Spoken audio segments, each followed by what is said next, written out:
নমস্কার বন্ধুরা, ডোনার রান্নাঘরে সবাইকে স্বাগত। আশা করছি সবাই ভালো আছেন। তো প্রতিদিনের মতন আবারও নতুন ভিডিও নিয়ে চলে এসেছি আপনাদের সাথে শেয়ার করব বলে। আজকে আমি ছোলার ডাল দিয়ে লাড্ডু বানিয়ে আপনাদেরকে দেখাবো। দেখবেন খুব সুন্দর লাড্ডু বানিয়ে আপনাদেরকে দেখাবো। ভিডিওটা শেষ পর্যন্ত আপনারা দেখতে থাকুন, আশা করছি সবার ভালো লাগবে।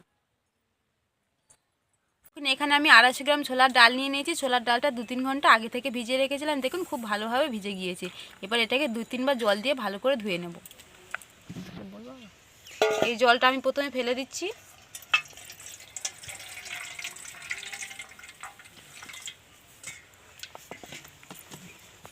দিয়ে পরিষ্কার জল দিয়ে দিচ্ছি।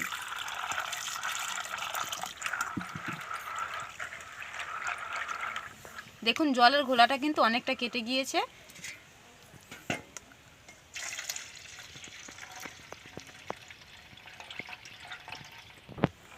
এইভাবে 2-3 বার জল দিয়ে ভালো করে আমি পরিষ্কার করে ধুয়ে নেব। দেখুন আমি এখানে 2-3 বার জল পাল্টে পাল্টে ভালো করে ধুয়ে নিয়েছি। আর দেখুন জলটা কতবার পরিষ্কার লাগছে। এবারে জলটা আমি ভালো করে ছেঁকে নেব।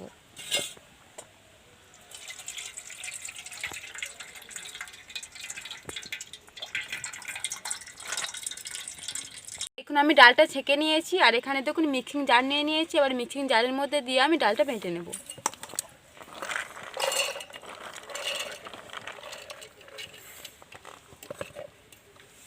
আমি কিন্তু এর মধ্যে একটু জল দেব না।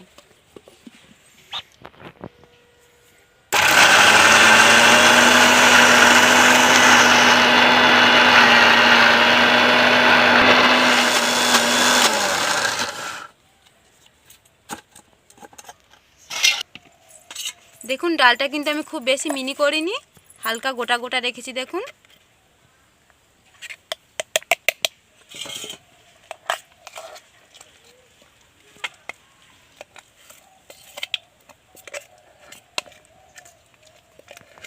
দেখুন ডালটা আমি বেটে নিয়েছি। আর ডালটা কিন্তু আমি বেশি মিহি করিনি, একটু গোটা গোটা আছে সেরকমভাবে রেখেছি। এবার বাকিগুলো আমি একই রকম করে বেটে নেব। দেখুন ডালটা আমি সব বেটে নিয়েছি। এবার ডালটা দিয়ে আমি বড়া তৈরি করে নেব। তার জন্য কড়াতে আমি তেল দিয়ে দিচ্ছি।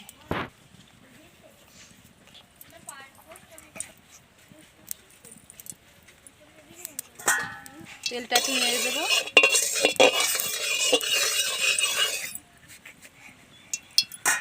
তেলটা আমার গরম হয়ে গেছে, এবার বড়াগুলো আমি ভেজে নেব।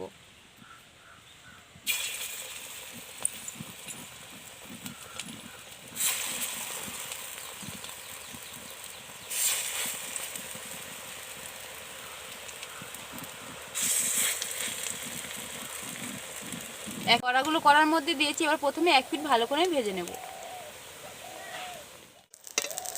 1 পিঠ ভালো করে ভেজে নিয়েছি, আর 1 পিঠ উল্টে দিচ্ছি।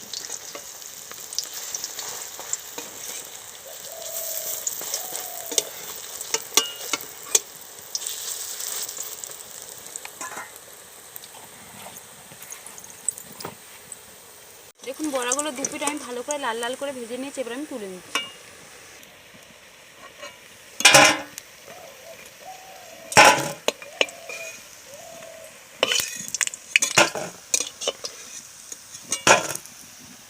বাকি বড়াগুলো আমি একই রকম করে ভেজে নিচ্ছি।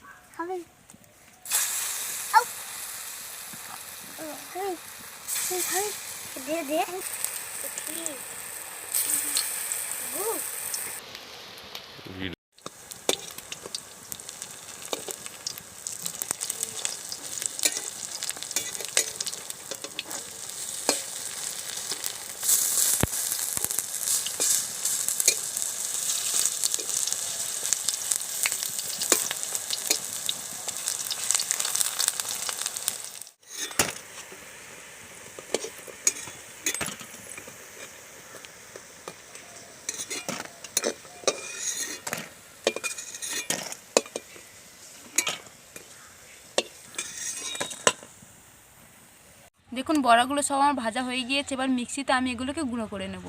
হালকা গোটা গোটা রেখে আমি গুঁড়ো করে নেব। দেখুন এখানে আমি ভেঙে নিচ্ছি বড়াগুলো, এইভাবে মিক্সিতে দিয়ে দিচ্ছি।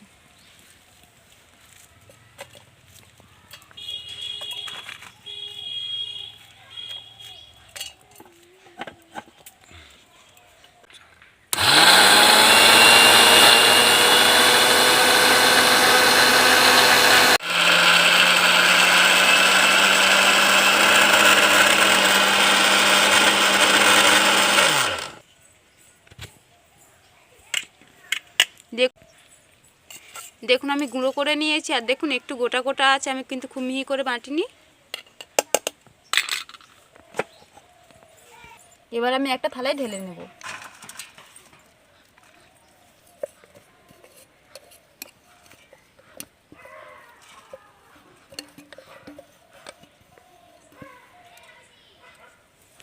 দেখুন বড়াগুলো সব আমি গুঁড়ো করা হয়ে গিয়েছে। এবার আমি লাড্ডুটা বানিয়ে নেব, তার জন্য আমি চিনি শিরাটা তৈরি করে নেব। চিনি শিরাটা তৈরি করে নেব, তার জন্য দেখুন এখানে আমি 1 বাটি জল দিয়ে দিচ্ছি কড়ার মধ্যে।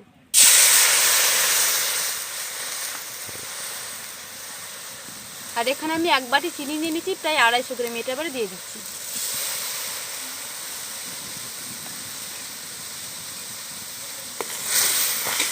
এবার ভালো করে নাড়বো যাতে চিনিটা ভালোভাবে গলে যায়।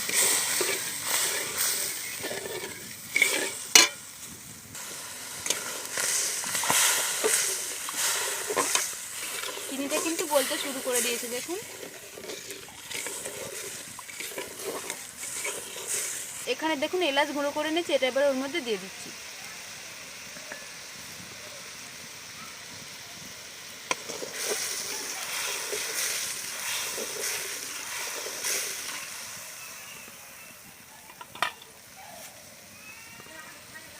চিনিটা গলে গিয়েছে দেখুন। এখানে আমি অরেঞ্জ ফুড কালার নিয়ে নিয়েছি, এটা আবার জলের মধ্যে দিয়ে দিচ্ছি। আমি এখানে কালার দিচ্ছি, আপনারা চাইলে নাও দিতে পারেন।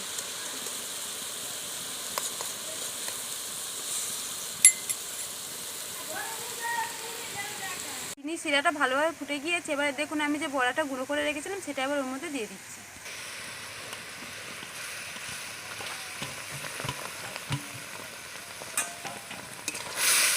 এবার আমি খুব ভালো করে নেড়ে নিয়ে আমি একটা লাড্ডুর পাক তৈরি করে নেব। দেখুন লাড্ডুর পাকটা কিন্তু একদম হয়ে এসেছে, আর একটু নাড়াচাড়া করলে লাড্ডুর পাকটা একদম তৈরি হয়ে যাবে।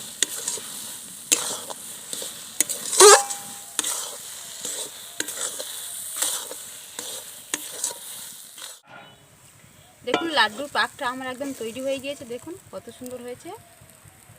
এবার আমি নামিয়ে নেব।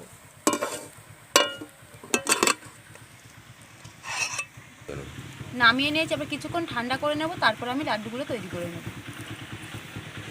দেখুন লাড্ডুর পাকটা আমার ঠান্ডা হয়ে গিয়েছে, এবার আমি লাড্ডুগুলো তৈরি করে নেব। তার আগে আমি হাতে একটু ঘি মেখে নিচ্ছি।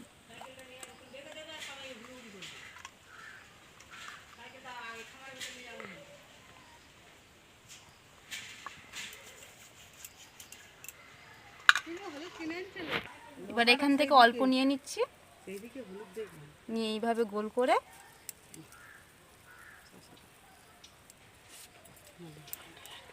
দেখুন একদম গোল করে লাড্ডু করে নিয়েছি। আর একটা তৈরি করে আমি আপনাদের দেখাচ্ছি। আমি এখানে আমার মতন লাড্ডু তৈরি করে নিচ্ছি, আপনাদের ছোট বড় মতন আপনারা তৈরি করে নেবেন।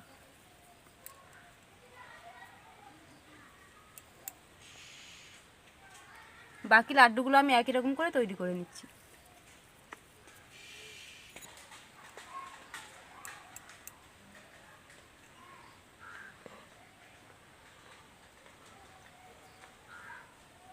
দেখুন বন্ধুরা লাড্ডুগুলো কিন্তু আমার একদম তৈরি হয়ে গিয়েছে, আর কতটা ভালো হয়েছে দেখুন। আর বেশ শক্তও হয়ে গিয়েছে দেখুন। আমি একটা ভেঙে দেখাচ্ছি। এই দেখুন ভেতরটা দেখুন কত সুন্দর। এরকম লাড্ডু মিষ্টি বানিয়ে কিন্তু আপনারা পূজার ভোগ হিসেবেও দিতে পারেন। দেখুন খুব কিন্তু কম সময়ে আমি বানিয়েছি। আজকে আমার এই ছোলার ডালের লাড্ডুর রেসিপিটা যদি আপনাদের ভালো লেগে থাকে তাহলে ভিডিওতে একটা লাইক করবেন, আর আমার নতুন নতুন ভিডিও পেতে চ্যানেলটি সাবস্ক্রাইব করে পাশে থাকা বেল আইকনটি প্রেস করবেন। আর আমার ভিডিওটা স্কিপ না করে সম্পূর্ণ দেখবেন, আশা করছি সবার ভালো লাগবে। আর ছোলার ডালের লাড্ডুর রেসিপিটা আপনারা বাড়িতে বানিয়ে দেখবেন একবার।